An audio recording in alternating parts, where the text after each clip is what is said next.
सरकार सरकार की तरफ से अध्यक्ष के लिए जो नाम गए उसको अग्राह्य कर दिया संघ ने, और संघ ने दो टूक शब्दों में कहा है कि अब सत्ता और संगठन ये अलग अलग रहेंगे। सत्ता का पैरोकार जो है संगठन में नहीं रहेगा, संगठन का पैरोकार सत्ता में नहीं रहेगा। वो संगठन का आदमी हो, पालतू ना हो। मतलब अपरोक्ष रूप से यही संघ का की मंशा है या संघ का कहना है कि वो पालतू नहीं होना चाहिए, संगठन का आदमी होना चाहिए, और उसको हम तय करेंगे। इस विवाद में ही इतने दिन से ये एक्सटेंशन हो रहा है। दोस्तों नमस्कार, आप देख रहे हैं अपना चैनल न्यूज नशा। मैं हूं महेश गुप्ता। आज की बड़ी बहस में सवाल बीजेपी की कमान पर बैठे जेपी नड्डा जी को लेकर है। पार्टी के राष्ट्रीय अध्यक्ष की कुर्सी पर सबसे लंबा समय गुजारने वाले नेताओं में अब उनका नाम भी शुमार हो रहा है, लेकिन बड़ा सवाल यह है कि इतना लंबा वक्त क्यों? क्या नड्डा जी संगठन चलाने में वाकई इतने सक्षम है या फिर ये प्रधानमंत्री और गृह मंत्री की राजनीतिक जरूरत है? क्या नड्डा जी का कार्यकाल पार्टी की मजबूती का संकेत है या फिर यह महज एक कंट्रोल्ड प्रेसिडेंसी है? आइए चर्चा शुरू करते हैं। आज की चर्चा में हमारे साथ जुड़ रहे हैं सीनियर जर्नलिस्ट प्रमोद गोस्वामी जी। प्रमोद जी नमस्कार। नमस्कार सर, आज मुद्दा जो है जेपी नड्डा जी से जुड़ा हुआ है। जैसे कि हमारे देश के प्रधानमंत्री हैं, जब वो नए नए प्रधानमंत्री बने थे तो भाजपा के जो राष्ट्रीय अध्यक्ष थे अमित शाह जी, तो उन्होंने एक प्रेस रिलीज भी निकाली थी जो जिसमें कहा गया था कि सर मार्गदर्शन मंडल बनाया जाएगा, और जितने सीनियर लीडर थे 75 साल के बाद के सबको उन्होंने राह अलग दिखा दी थी। सर वो अलग बात है कि मोदी जी 75 के पूरे हो गए हैं, लेकिन सर उन्होंने तो अपना जो है रोड मैप आगे 10 साल का और सन 2040-44 तक का बना रखा है। लेकिन सर अब सवाल ये उठता है कि जो पार्टी के राष्ट्रीय अध्यक्ष हैं जेपी नड्डा जी, सर वो भी कुर्सी पर जो है जमे ही जा रहे हैं। जेपी नड्डा जी को बीजेपी अध्यक्ष की कुर्सी पर इतना लंबा वक्त क्यों दिया गया है सर? महेश जी, देखिए, असल में भारतीय जनता पार्टी का इधर 14 के बाद से, या ये कह लीजिए कि मोदी जी और अमित शाह जी के आ जाने के बाद जो पार्टी का एक नीति रीत थी, या जो एक मतलब मार्गदर्शन बना हुआ था, उसको कहीं ना कहीं उसको डिस्टर्ब हुआ है। अब वो उसके क्या कारण है ये तो वो जाने, लेकिन जहां तक हम लोग उसकी समीक्षा कर सकते हैं उसमें तो ये है कि नड्डा जी कोई ऐसे देश के व्यापक जनाधार वाले या मोदी जी के मतलब स्तर के को तो है नहीं कि जो उनका जनाधार है इसलिए पार्टी की उनकी बहुत जरूरत है या पार्टी को रहना चाहिए, या उनका कद आडवाणी जी या अटल जी जैसा नहीं है कि नहीं साहब वो मतलब उनकी पूरे देश में एक पहचान है, वो है। तो ये अध्यक्ष, असल में वास्तविकता ये है कि मोदी जी और शाह जी का एक ये चली आई है, या ऐसा एक राजनीतिक गलियारे में चर्चा या आम चर्चा का विषय भी कह सकते हैं कि ये रहा है कि वो अपने पसंद का आदमी रखना चाहते हैं, और पसंद का भी वो आदमी जो उनके इशारे पर उनके इशारों को समझे और वो जैसे चाहे वैसे करे। तो उसको अगर दूसरे रूप में कहें तो भारतीय जनता पार्टी के जो अध्यक्ष जी हैं वो अध्यक्ष नहीं बल्कि उनको एक स्टैम्प, मोहर, एक ताकि ये भी रहे कि पार्टी का अध्यक्ष है, लेकिन पार्टी के अध्यक्ष की कमांड कहीं और है। कमांड इनके हाथ में, अध्यक्ष के हाथ में नहीं है। वहां से जो भी निर्देश आएंगे या जो उनसे बैठेंगे उनको बुलाया जाएगा, बैठाया जाएगा, चाहे टिकटों का डिस्ट्रीब्यूशन हो, चाहे अध्यक्षों का मामला हो, चाहे संगठनात्मक मामले हों, उसमें एक निर्णय जो है वो योगी जी और मोदी जी का ही रहता है। अंतिम निर्णय, अंतिम निर्णय अध्यक्ष का होना चाहिए, जो एक नियम या एक सिद्धांत की बात है कि वो तय करे। विमर्श तो कर सकते हैं हम, आप कोई जो भी पार्टी के लोग हैं, संगठन, वो राय तो अपनी रख सकते हैं, लेकिन अंतिम निर्णय अध्यक्ष का ही होता है। वो चाहे किसी भी संगठन का हो या वो परिवार का अध्यक्ष या मुखिया हो, तो वो सुनता सबकी है, लेकिन फिर निर्णय अपने अनुकूल या अपने हिसाब से लेता है कि क्या उचित है। तो ऐसा तो है नहीं। दूसरी बात एक और है जो महत्वपूर्ण है कि इसको लेके जो चला रहा वो संघ ने, ये खाली एक आम लोगों की नहीं या पार्टी के लोगों की ही चिंता का विषय नहीं है, ये चिंता का विषय संघ को भी जब ये लगा कि नहीं अब तो सरकार और संगठन एक है, मतलब जैसा सरकार चाहेगी संगठन वैसा करेगा, तो मतलब भले ही वो शब्द का प्रयोग न किया है हो, लेकिन उनका ये मानना है या जिस ढंग के उनके बयान आए, जिस ढंग की तकरार हुई, उससे तो यही एक संदेश गया कि अब वो अध्यक्ष या संगठन सरकार का बंधक हो गया है। तो वो जो बंधक वाली बात है, तो वो उस लिहाज से ये बने हुए हैं, वरना भारतीय जनता पार्टी में कभी ऐसा नहीं हुआ कि नहीं साहब वो जो अध्यक्ष चला रहा उसको एक्सटेंशन दर एक्सटेंशन, एक्सटेंशन दर एक्सटेंशन, उसको आखिर ऐसी क्या विशेषता है, ये शायद मैं नहीं समझ पा रहा हूँ, हो सकता है आपने कुछ दिल्ली में रह के समझाओ। तो सर आपका मतलब ये है कि हम ये मान के चले कि सर इतना लंबा वक्त जो उनको लग रहा है नड्डा जी को हटाने में, तो क्या जो नड्डा जी संगठन चलाने में वाकई इतने सक्षम है, या फिर प्रधानमंत्री और गृह मंत्री की जो है राजनीतिक जरूरत है? थोड़ा सा इस पर भी बोल दीजिए सर कि क्या मतलब नड्डा जी वाकई में सक्षम है? उसको तो हमने कह दिया कि ऐसा कोई जनाधार नहीं, कुछ भी बात नहीं है, लेकिन सर ये क्या प्रधानमंत्री और गृह मंत्री या यूं कह लें कि जो हमारे गुजराती दो बंधु हैं उनकी राजनीतिक जरूरत है क्या सर? नहीं, राजनीतिक जरूरत, देखिए राजनीतिक जरूरत की बात जहां तक है तो वो विपक्ष से तो जरूरत हो सकती है कि विपक्ष है, लेकिन विद इन पार्टी क्या जरूरत हो सकती है, ये बात मैंने पहले भी कहा कि वो मतलब, और ये संघ भी अपरोक्ष रूप से कह रही है कि संगठन को बंधक बना लिया। सीधा सीधा मतलब ये है कि वो ये चाहते हैं या मतलब सत्ता में बैठे दोनों लोग को की मंशा ये है कि संगठन पर भी हमारा उतना ही प्रभुत्व और हमारा कब्जा बना रहे, ये मकसद है। और वो उनके एक ये कह सकते हैं कि वो उनके लिए सूटेबल हैं कि वो जो कहेंगे हाँ में हाँ मिलाएंगे, ना में ना मिलाएंगे, मतलब वो उतना विश्वसनीय उनके लिए, संगठन के लिए नहीं, उन दो लोगों के लिए जिनका कि आप जिक्र कर रहे हैं, मोदी जी और शाह के लिए ये जरूरत है कि वो इससे बेहतर कोई और अध्यक्ष हो नहीं सकता कि हमने कहा खड़े हो जाओ, खड़े हो गए, बोले बैठ जाओ बैठ जाओ, नाचने लगो नाचने लगे, बोले कूदने लगो कूदने लगे। तो ऐसा व्यक्ति मिलना, मुझे लगता है कि शायद उनको लगता है कि वो उनकी जरूरत है। राजनीतिक जरूरत तो विपक्ष से होती है कि भाई विपक्ष से मुकाबला करना है, तो क्या पार्टी में ही मुकाबला करना है? इसके मतलब इसके संदेश ये भी जाता है, क्या ये राजनीतिक जरूरत विद इन पार्टी है? प्रमोद जी देखिए, पर एक बड़ी बात आपने खुद देखा होगा कि अगर मोदी जी संसद में भी आते हैं तो हालत ये है कि सभी जितने भी इनके सांसद ऐसे नतमस्तक खड़े हो जाते हैं कि मंदिर के अंदर प्रभु जी को के दर्शन हो रहे हैं। इवन अगर कहीं कोई बाथरूम या वॉशरूम भी कहीं गए हो तो पहले से सूचना दे, इतने बजे जो है मोदी जी आएंगे, तो बेचारे वो वॉशरूम से कूदे कूदे भागे भागे आ जाते हैं, सब नतमस्तक हो जाते हैं।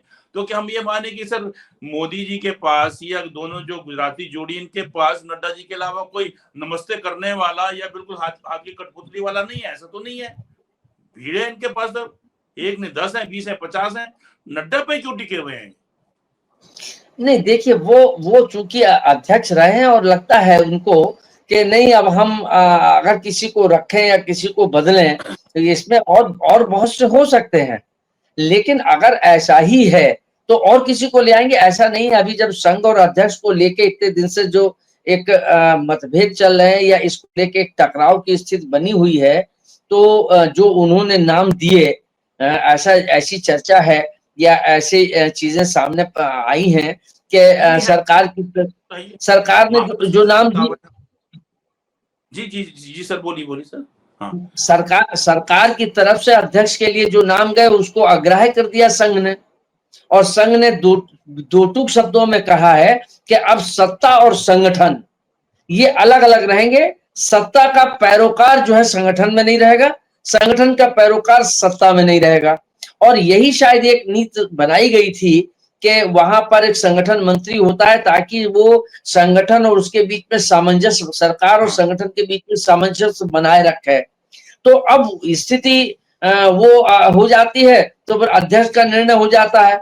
तो ऐसी स्थिति में दिक्कत यही आ रही है कि सरकार चाहती है कि हमारे हिसाब से आदमी हो, नड्डा ना हो, जब उन्होंने कहा कि कार्यकाल पूरा हो गया है, उनका एक्सटेंशन भी हो गया, दोबारा फिर उनको और आगे एक्सटेंशन दे दिया गया, तो वो सरकार से मांगा था संघ ने कि आप हमको नाम दीजिए, लेकिन उन्होंने जो नाम दिए वो भी वही थे कि मतलब A category, B category, C category वही थी कि जो उनकी हम यहाँ मिलाने वाले हो वही संगठन का अध्यक्ष हो।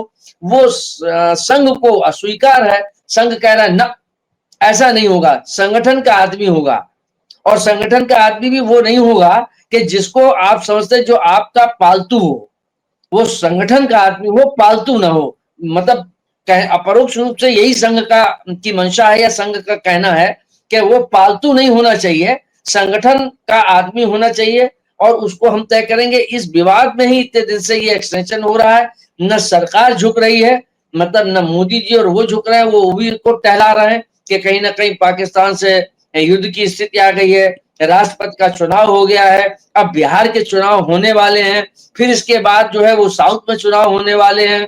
तो ये एक आधार जो जिसको जस्टिफाई नहीं किया जा सकता है, इसमें क्या दिक्कत है? वही कमोबेश स्थित उत्तर प्रदेश में भी है। उत्तर प्रदेश के अध्यक्ष को लेके जैसी संघ की और वहां पर मोदी जी और शाह साहब के बीच में है, वहीं पर शाह साहब और मोदी जी और योगी जी के बीच में है। योगी जी वो चाहते हैं कि उत्तर प्रदेश का जो मुखिया हो, अध्यक्ष हो, वो भी हम जिसको कहें वो बने।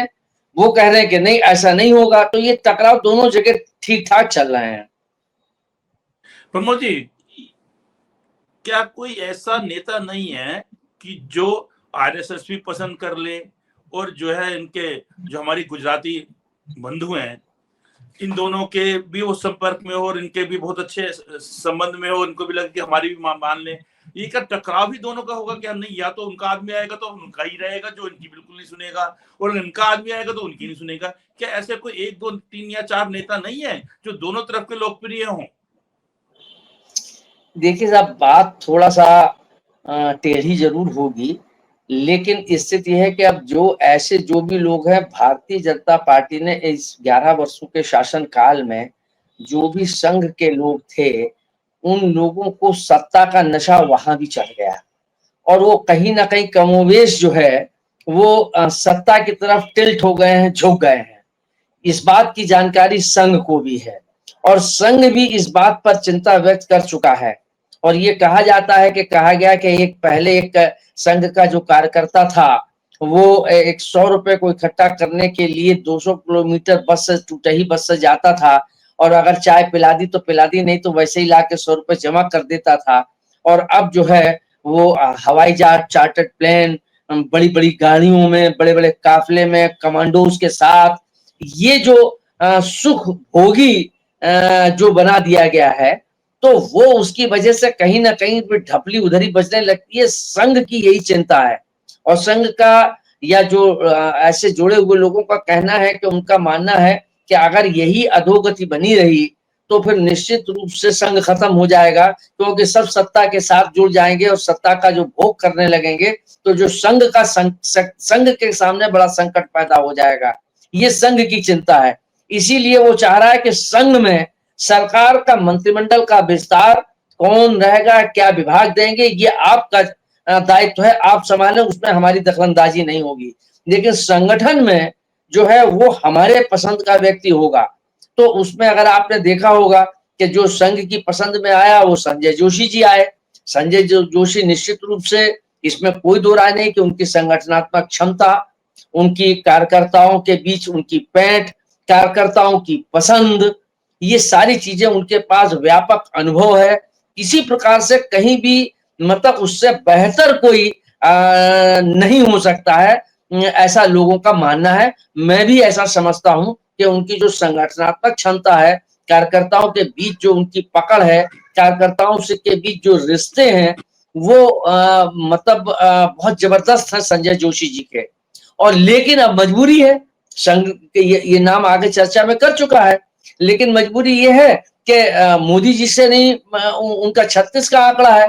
मोदी जी कतई नहीं चाहते हैं कि ये आ जाए, ये आ जाएंगे तो हमारी मनमानी खत्म हो जाएगी, या संगठन पे हमारी पकड़ ढीली हो जाएगी।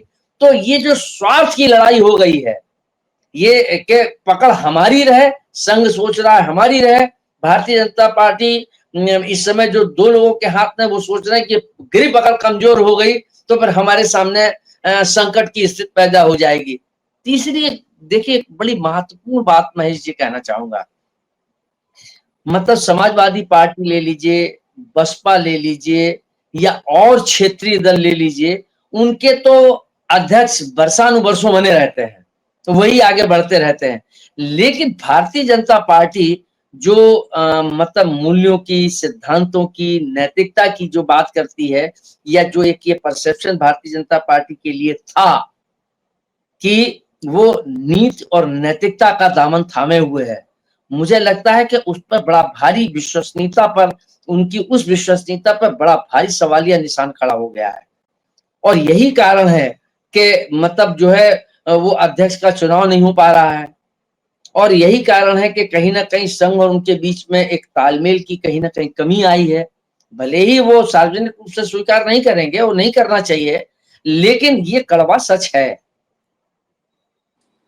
प्रमोद जी, आपने अभी एक बात बोली थी कि जो संघ है आरएसएस, इसके भी जो लोग हैं, बड़े लोग, तो उनका भी जो है सत्ता की तरफ मोह हो गया। नेचुरल सत्ता में सब कुछ मिलता है, गाड़ी भी मिलती है, कमांडो भी मिलता है, पैसा भी मिलता है। गलत तरीके से पैसा कमाना चाहे तो फिर तो उसकी तो कोई सर कमी ही नहीं है, और ईडी सीबीआई सब कंट्रोल में भी रहती है। तो लेकिन सर उसमें क्या है, क्योंकि जो हमारा मुखिया कर रहा होता है, या कोई जो हमारा सीनियर कर रहा होता है, या जो हमारा कोई जो हम उसको मेंटोर मानते हैं वो कर रहा होता है, तो उसमें नीचे दूसरे लोगों पर असर पड़ता ही है। तो जो हमारे महामानव हैं, जो फकीर हैं, जो फकीर थे, जो अपने मुंह से कहते हैं कि 35 साल तक उन्होंने और 40 साल तक भिक्षा मांगी है, कोई काम धंधा नहीं करा, हट्टे कट्टे थे, भिक्षा मांग के उन्होंने गुजारा किया। उसके बाद वो फकीर जो है 10 लाख का सूट पहनते हैं, 2.5 लाख का मोबाइल का पेन पहनते हैं, कितनी महंगी गाड़ी है सबको पता है, कितनी विदेश यात्रा करके आ चुके हैं, 82 से ज्यादा, 82 तो सिंदूर के टाइम में थी, उसके बाद 2-4 और हो गई, तो 85 के करीब हो चुकी है। बाहर से आज तक क्या मिला है ये किसी को नहीं पता, क्या लेने जा रहे हैं बता के नहीं जाते, क्या लेके आए हैं वो कभी कोई प्रेस कॉन्फ्रेंस करके नहीं बताते हमारे फकीर जी, महामानव जी। तो जब फकीर 10 लाख का सूट पहन सकता है, और वो जो है हमेशा जो है यहाँ पे संसद भी चल रही है तो विदेशों में घूम सकता है, तो सर ऐसे में संघ के जो दूसरे लोग हैं ना सर, उनको देखिए फर्क तो पड़ता ही है। तो वो भी चाहे सोचेंगे कि हाँ भी देखिए हम जो है संघ के मेंबर भी रहेंगे, तो और जो है संघ भी हम पे मेहरबान रहेगा, उधर से जो है सत्ता में भी सुख भोग लें। तो सर वही वाली बात है, जैसे कई बार आप कहते हैं कि वो कहावत आप बोल दीजिएगा, आपको ज्यादा अच्छी आती है कि बोए बबून, तो सर आप बोल दीजिएगा, बोल दीजिए आप, मेरे को याद नहीं आ रही। तो वही बात है सर, एक फकीर और सर 10 लाख का सूट, और जब जो उन्होंने 40 साल तक कोई काम ना किया हुआ हो, और जो अपने कहते कि हमारी 5 भाई हट्टे कट्टे, और उनकी माता जी कहते कि घरों में बर्तन मांज के गुजारा करती थी, फिर वही फकीर इतने ऊंचे पद पे आ जाता है कि साहब जो है वो 10 लाख के सूट पहनते हैं। तो सर ऐसे में जो पार्टी के दूसरे, बस पार्टी नहीं हम बोलेंगे, संघ के जो सदस्य हैं सर, उनको भी लगता है ना कि यार नहीं, फकीर के साथ साथ ये चीजें, उनको लगता है सर ये फकीर के साथ ये चीजें शामिल होंगी। जैसे कोई बच्चा किसी को बोले आप हॉस्टल में जाएंगे, आपको ऐसा मिलेगा, वैसा मिलेगा, ये मिलेगा, वो मिलेगा, तो सोचता कि हॉस्टल में जाने से मिलता है, तो कई बार बच्चा हॉस्टल में जाने के लिए भी हाँ कर देता है। तो यहाँ पे भी जो है जैसे हमारे फकीर साहब को सब कुछ मिल रहा है, तो वहां के लोगों को लगता है कि सत्ता भी हमारा जो है, आरएसएस में हम सदस्य हैं, हम उसके पदाधिकारी हैं, लेकिन सत्ता का जो सुख है वो भी हमारा हिस्सा है। चलिए सर, खैर कोई बात नहीं, नड्डा जी पे वापस आते हैं सर। सर सवाल ये कि सर बीजेपी की जो चुनावी नतीजे होते हैं ना सर, उनमें क्या नड्डा जी की क्या असली भूमिका रही है अभी तक भी, अगर आप देखेंगे किस जो रही है, क्योंकि एक बार तो नड्डा जी ने बोल भी दिया था कि आरएसएस की जरूरत नहीं है, लेकिन उसके बाद जो चुनाव जिस प्रकार से हो रहे हैं, और वोट चोर का मामला भी चल रहा है, नैतिकता की कितनी बात है वो तो आप खुद देख ही रहे हैं, तो उसमें नड्डा जी के अभी तक जो है जितने चुनाव हुए हैं उसमें आपको नड्डा जी की भूमिका कितनी मजबूत नजर आई? नहीं, आप महेश जी, आप तो और दिल्ली में रहते हैं, मैं समझता हूँ कि आपको और ज्यादा होगा। नड्डा जी की मुझे तो नहीं लगता कि कोई किसी प्रकार की भूमिका है, भूमिका उन दो लोगों की ही है उसमें। लेकिन अब वो चूंकि मतलब वो खाली खड़े रहते हैं साथ में, जब जश्न मनता है तो वो भी लगते हैं, और अगर बस चले तो वो भी उनको भी ना खड़ा किया जाए कि बस खाली उतने आप पार्टी कार्यालय में बैठो, वहाँ पार्टी के सचिव के रूप में बनते रहो, अध्यक्ष के रूप में तो हम सारा काम कर ही रहे हैं। तो वो स्थिति, तो इसलिए मुझे तो उनको चुनाव जिताने में, टिकट के वितरण में, संगठनात्मक मजबूती में उनका तो कोई रोल रहता नहीं है। रोल तो दे दिया जाता है, बता दिया जाता है, मतलब स्क्रिप्ट जो है वो लिख के आ जाती है, वो उसको बाँच देते हैं बस के ये होगा, ऐसे करो वैसे करो। वो जो समझा के भेज दिया जाता है, वो राज्यों में जाके बता आते हैं कि साहब ये करना है। कोई ऐसा तो है नहीं कि वो संगठन के महारथी रहे हों। दूसरी जो अभी आपने पहले बात कही थी, उसी पर थोड़ा-सा, चूँकि वो अच्छी बात आपने शुरुआत की। आप बता दीजिए कि माँ के नाम को लेके जो कहा गया, उसको लेके कहा गया, तो मतलब सबसे ज़्यादा अगर महिलाओं का या राहुल जी की माँ का अपमान किया, किसने किया?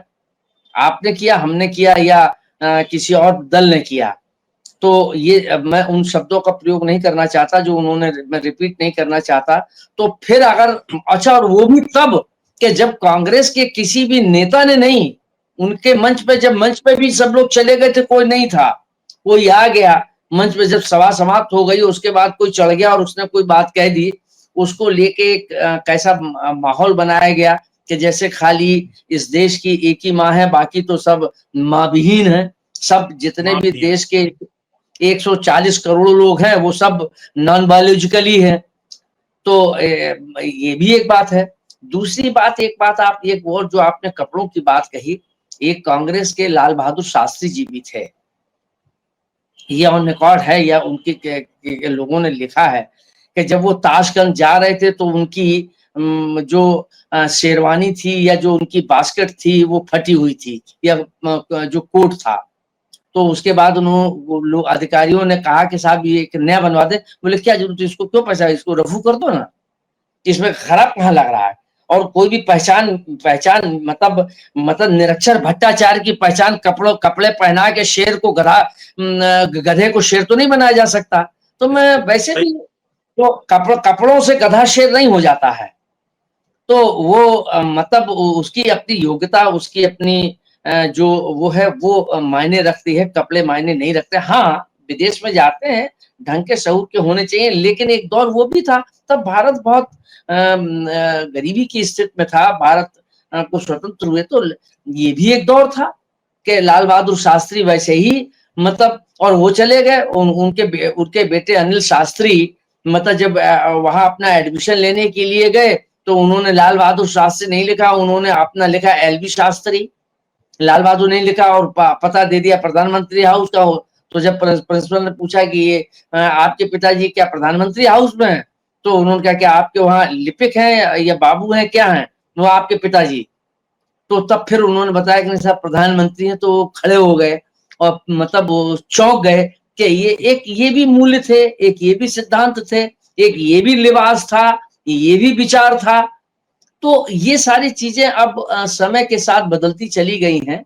तो उसके बाद ये सारी चीजें हो जाती हैं, तो उसका कोई मुझे लगता है कि मुझे सबसे ज्यादा तकलीफ लोगों को इस बात की होती है कि मतलब आज अगर मूल्यों की बात की जाए और मूल्य और सिद्धांतों की बात करने वाले जब मूल और सिद्धांत से हटते हैं तो तकलीफ ज्यादा होती है। बाकी मतलब जो है वो अगर जो कोई मूल्य की बात नहीं करता, सिद्धांत की बात नहीं करता, तो उससे आदमी की कोई अपेक्षा भी नहीं होती। अपेक्षा उसी से ही होती है कि जो अब मैं मतलब अगर ये नसीहत दूं कि नहीं साहब बहुत शुचिता से रहना चाहिए, चाल चरित्र चलन ठीक होना चाहिए, हमारी चाल भी टेढ़ी मेढ़ी हो और हमारा चरित्र भी टेढ़ा मेढ़ा हो, मतलब कई चीजें हों। अब ये बिटवीन द लाइन्स है। तो अब अगर ये सारी चीजें होंगी तो फिर उसका क्या होगा, या उसको कहाँ लेके जाएंगे आप? तो वो उसमें कहीं ना कहीं बीजेपी के लिए सबसे बड़ा संकट जो है उसके मूल्यों और सिद्धांतों पर जो बादल गहराए हैं, या जो संकट का दौर आया है, वो सबसे बड़ा है। और साख एक बार खो जाने के बाद फिर वापस लौटने में बहुत वक्त लग जाता है। सर मैं आपकी बात में जो आगे बढ़ाता हूँ कि अगर कोई बहुत बड़ा आदमी है, कोई ऊंचे पद पे, चाहे सरकारी पद पे, चाहे नेता के पद पे, सर उसको किसी कपड़ों की जरूरत नहीं होती है, गाड़ी की जरूरत नहीं होती है। हमारे जो है भारत के जो है रिजर्व बैंक ऑफ इंडिया, उनके गवर्नर मनमोहन सिंह जी मारुति में चले सर। उसका मैं दूसरा आपको एक और बात बताना चाहता हूँ कि दिल्ली में जैसे एमएलओ बोलते हैं, वहां तो आपके राज्यों में बोलते हैं ARTO और RTO, तो दिल्ली में होते हैं एमएलओ मोटर लाइसेंसिंग ऑफिसर। तो दिल्ली में सबसे पहले जो माल रोड पूरा दिल्ली का था, माल रोड में था एक, फिर नया एक और ऑफिस खुला वो तिलक मार्ग, वो नई दिल्ली पूरा कवर करता था। अब तो खैर 12, 13, 14 हो गया, अलग अलग हो गया, 01, 02। तो सर मैं आप घटना बता रहा हूँ, बड़ी इंटरेस्टिंग बात है कि वहां के एमएलए ने मुझे खुद बताया कि मनमोहन सिंह जी, नहीं मैं अभी दूसरी तरीके से बताता हूँ कि ये तिलक मार्ग में जो अथॉरिटी थी अब दूसरी जगह शिफ्ट हो गई है, तो वहां पर अथॉरिटी थी, तो वो बता रहे थे कि मैं बैठा हुआ, एमएलए बता रहे और कह रहा मेरे सामने एकदम से एक सरदार जी आ गए और सब सरदार जी आ गए और कह रहा मैं उनको देखूं और उनकी शक्ल बिल्कुल हमारे प्रधानमंत्री से मिल रही। और वो कौन कल्पना कर सकता है कि प्रधानमंत्री जो है अपना लाइसेंस रिन्यू कराने के लिए एमएलए के ऑफिस में आ जाएगा। जैसे मैं सर कई बार बताता हूँ कि कोई हमारा पुराना कोई रिश्तेदार बहुत टाइम में मिला, या हमारा कोई दोस्त है बहुत करीबी दोस्त, और वो हमने उसकी तरफ देखा तो उसने हमारी तरफ देखा, उसने हाँ नहीं की, नहीं पहचान, तो मैंने कहा इसका मतलब ये वो नहीं है। अदरवाइज बाई चांस वो दिख रहा है, उसने हमारी तरफ नहीं देखा उसने किसी वजह से, तो हमें नहीं लगता कि वही तो नहीं, आवाज तो ना लगाए, कई बार पहचानने में भी थोड़ी सी हो जाती है। अब सब कौन कल्पना कर सकता है कि देश के प्रधानमंत्री एमएलए ऑफिस में आएंगे। तो उसकी भाषा थी सर कि मेरे सामने सरदार जी खड़े और मैं चौंक गया और मैं सोच रहा कि क्या करूं, भाई एमएलए किसी को थोड़ी ना जो लाइसेंस बनाया उसको नमस्ते करेगा। तो कहता इतने में जो है जब अच्छा उन्होंने जो है जब ये गए मनमोहन सिंह जी रूम में, तो सारी एसपीजी जो है रूम के अंदर रूम में नहीं घुसी थी। ये भी बड़ी बात है, वो रूम के बाहर वार कहीं भी रहे होंगे। तो सर कह रहा कि जब वो आए मेरे सामने खड़े तो मैं चौंकू कि इनको नमस्ते करूं या ना करूं। और ये अगर ये पीएम साहब है तो कह रहा सर मेरी तो पैंट हल्की हो रही थी, ये सामने कैसे आ गई, क्या मेरे से गलती हो गई। और कह रहा है मैं सोचू अगर नहीं है मैं खामखा में नमस्ते कर दूं तो पूरा डिपार्टमेंट, मेरे सारे लोग, मेरा चपरासी, मेरा चाय देने वाला सब मजाक उड़ाएगा। कहता सर इतने में भागा एक हमारा जो ARTO जो उनका दूसरा साहब वो कागज लेके आया, सबने बोला कि पीएम साहब को साइन। कहता सब फिर मैंने उठकर बहुत सलूट मारा, नमस्ते मारा।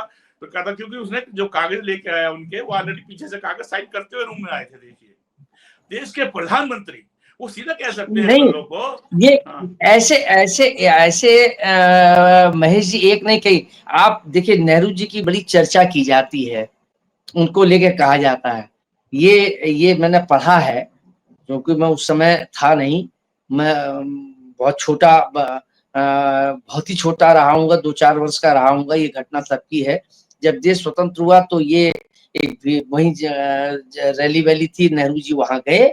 और जब नेहरू जी अच्छा उस समय चूंकि गरीबी का और उस समय की हालात आप अंदाज लगा सकते हैं क्या है, तो एक महिला ने नेहरू जी की कॉलर पकड़ ली, कॉलर पकड़ ली। और जब ये कॉलर पकड़ ली तो उन्होंने कहा तुमने दिया क्या हमको जो इतनी बातें करते हो। तो उन्होंने कहा कि मतलब ये हमने क्या दिया है, इसका इस बात से अंदाज लगा लो कि तुम एक प्रधानमंत्री का कॉलर पकड़ रही हो, ये जो लोकतंत्र दिया इसमें तुम प्रधानमंत्री का तुम ही कॉलर पकड़ सकती हो। आज अगर आप कुछ कह देते हैं तो चल देते हैं, वहां से एजेंसियां चल देती हैं, बोले चलो भाई लो पकड़ो, लपको लपको लपको। तो ये वो जो एक कहावत है कि देखिए मतलब बड़े लोग की सोच बड़ी होती है, उनका दायरा बड़ा होता है, उनका आधार बड़ा होता है। वो यूं ही नहीं स्टार वार्ड बन जाते हैं, या खाली कपड़े पहनने से या महंगे चश्मे और घड़ी से नहीं बन जाते हैं बड़े लोग। बड़े लोग आचरण से बनते हैं, बड़ी सोच से बनते हैं, बड़ा दायरा रखते हैं, तो तब बनते हैं बड़े। खाली मतलब कथनी और करनी में फर्क से नहीं बनते हैं। ठीक बात है। प्लीज सर हम नड्डा जी पे बैग मारते हैं, बीच बीच में कुछ इंटरेस्टिंग बातें हो जाती है। तो सर हम ये जानना चाहेंगे सर कि क्या इतने लंबे समय तक नड्डा जी को अध्यक्ष बनाए रखना पार्टी में नेतृत्व को रोकना नहीं हो जाएगा सर? क्योंकि देखिएगा अगर नड्डा जी बने हुए हैं, उनकी जगह कौन किसने आना है, कौन नहीं आ रहा, काफी समय हो रहा है, तो उससे क्या होता है जो पार्टी में नेता होते हैं उनमें भी जो है थोड़ी स्थिति असहज हो जाते हैं, जो कार्यकर्ता हैं वो भी असहज हो जाते हैं कि हमें तो ये पता ही नहीं हमारा अध्यक्ष कौन है, या आरएसएस कितनी मजबूत है, या हमारे मोदी जी और अमित शाह हमारे गुजराती बंधु ये कितने मजबूत हैं, या इन दोनों की टसल चल रही है, फिर उस पर मीडिया में भी चर्चा होती रहती है। तो उससे ना सर कार्यकर्ता में भी जो है कहीं ना कहीं कुछ असहज महसूस करता है कार्यकर्ता भी, और जो नेता है वो भी। तो सर सवाल फिर वही आ जाता है कि सर कि इतने लंबे समय तक नड्डा जी को अध्यक्ष बनाए रखना, क्या पार्टी में नई लीडरशिप को रोकना नहीं है सर? क्या ये नहीं, देखिए सत्यता तो ये है, भले ही भारतीय जनता पार्टी, समाजवादी पार्टी को, बसपा को, या आप चले जाइए मतलब एनसीपी को, या आप तृणमूल कांग्रेस को, या नॉर्थ साउथ के दलों को ये कहते रहे कि व्यक्तिपरक पार्टियां हैं। और व्यक्तिपरक पार्टियों में तो ये होता है कि ये मजाल नहीं है कि मतलब जो मुखिया है, जिसकी व्यक्तिगत पार्टी है, वो उसके खिलाफ कुछ टिप्पणी भी कर सके, वो जी हुजूरी ही करती है। वही हालात पैदा, जिसकी आलोचना करते हैं वही हालात आज हो गए हैं। आज भी ऐसा नहीं है, सांसदों में, विधायकों में, मंत्रियों में, कार्यकर्ताओं में इस बात को लेके गंभीर चिंता है। लेकिन अगर बोल दिए जाएंगे तो फिर दुर्गति, तो काहे को जब हम भैया बोले। और मतलब ये जो है, तो स्थिति ये है, तो जो जैसी क्षेत्रीय दलों की स्थिति, जो व्यक्तिगत पार्टी की या निजी पार्टी बनाने वाले लोगों की जो स्थिति है, वही स्थिति आज भारतीय जनता पार्टी की कमोबेश हो गई है कि वहां जो उन्होंने फरमान जारी कर दिया, तो ये इससे एक बात और भी है, ये मतलब ये लोकतांत्रिक प्रक्रिया तो नहीं कहलाई जा सकती है, या ये लोकतंत्र की जो बात और ये दुहाई दी जाती है, वो दुहाई देना बेमानी है। और अगर ऐसा है तो फिर या तो दो चीजें हो सकती है, उसका चुनाव करा लीजिए, वहां उसमें नड्डा जी को खड़ा कर दीजिए, गुप्त मतदान करा दीजिए, तो मालूम हो जाएगा कि पार्टी आज भी अगर खाली इन सारे लोगों को लेके कि इनके बारे में पार्टी विद इन पार्टी अगर गुप्त मतदान करा दिया जाए कि साहब आप बताइए कि कौन सुरक्षा मंत्री होगा, कौन गृह मंत्री होगा, ये ठीक है, गुप्त मतदान करें, तो फिर उसमें सारी चीजें पर खुल जाएंगी। लेकिन अगर हाथ उठा के होगा तब तो सभी हाथ उठाएंगे, जिसको गधे को भी खड़ा कर देंगे, कहेंगे नहीं साहब ये ढैचू सबसे बढ़िया है, तब इसकी आवाज जाएगी पाकिस्तान तक, तो वो तो अलग बात है। अदरवाइज अगर गुप्त मतदान करा दिया जाए ईमानदारी से, तो 80% लोग जो हैं वो कहीं ना कहीं उनके मन में एक नाराजगी है, और मैं समझता हूं कि ये भारतीय जनता पार्टी के लिए एक अच्छा संदेश नहीं है। बाहर दिखाई दे रहा है, लेकिन अंदर जो स्थिति है वो कहीं ना कहीं सफोकेशन महसूस कर रहे हैं लोग, और अब कहने भी लगे हैं।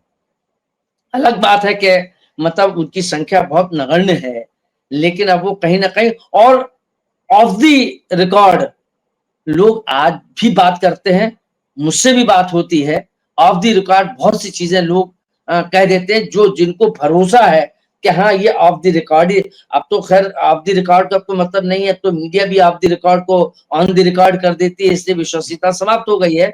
वरना ऑफ द रिकॉर्ड आज भी जो पुराने हम जैसे लोग हैं, उन लोगों से जब बात होती है तो उसको वो स्वीकार करते हैं। उस आधार पर मैंने कहा कि अगर गुप्त मतदान करा दिया जाए तो नड्डा जी तो कहीं टिकते ही नहीं है, नड्डा जी को टिकाने वालों को के सामने भी संकट पैदा हो जाएगा। चलिए सर, आखिरी सवाल है जो आप बोल रहे हैं उसी से ही जुड़ा हुआ हिस्सा, उसी का अंश है थोड़ा सा, कि सर सबसे अब आखिरी सवाल ये है, बड़ा सवाल ये कि क्या नड्डा जी के बिना भी बीजेपी का संगठन ऐसे ही मजबूत रह पाता, ऐसा कुछ है क्या सर? नहीं, देखिए नड्डा जी को भी आज हटा दीजिए, कोई पार्टी का अध्यक्ष ना हो तो भी जो आज की स्थिति वैसी बनी रहेगी, जो संगठन जैसे चल रहा वैसे चलता रहेगा। तो भाई नड्डा जी तो एक खाली एक सिंबॉलिक है कि वो अध्यक्ष हैं। अगर वो अध्यक्ष की कोई जरूरत न हो तो, और हो भी, उनसे कह दिया जाए कि नड्डा जी अब आप घर जाके वहां हिमाचल में सोइए और कोई जरूरत नहीं, संगठन चलेगा, तो संगठन चलेगा। चूंकि जब मतलब अध्यक्ष का कोई मतलब उसको अपना निर्णय का कोई अधिकारी नहीं हो, ये तो कहने का है कि हाँ अध्यक्ष निर्णय दस्तखत अध्यक्ष के हो जाते हैं, लेकिन प्रैक्टिकल क्या है ये समझने की बात है। और यही एक चिंता का विषय है। और इसलिए कि मूल्यों और नीतियों के सिद्धांतों की बात करने वाली भारतीय जनता पार्टी के सामने ये बड़ा धर्म संकट है, ये छोटा धर्म संकट नहीं है। सत्ता भले ही 10 वर्ष और चल जाए, लेकिन राजनीति 10 वर्ष तक की नहीं है, इसके आगे वर्ष तक की है। तो वो जो साख चली जाएगी, वो साख फिर लौटना में बहुत समय लगेगा। उसके लिए फिर ऐसे आडवाणी जी और अटल जैसे लोग तैयार होंगे, फिर आएंगे, फिर संघर्ष करेंगे, तो एक बहुत लंबा वक्त लग जाएगा साख को लौटाने में, वापसी में। चलिए प्रमोद जी, मैं माफी चाहूंगा, जितना आपने हमें समय देने की बात कही थी, मैं उससे थोड़ा सा ज्यादा आपका समय ले गया हूँ, लेकिन कोई बात नहीं सर।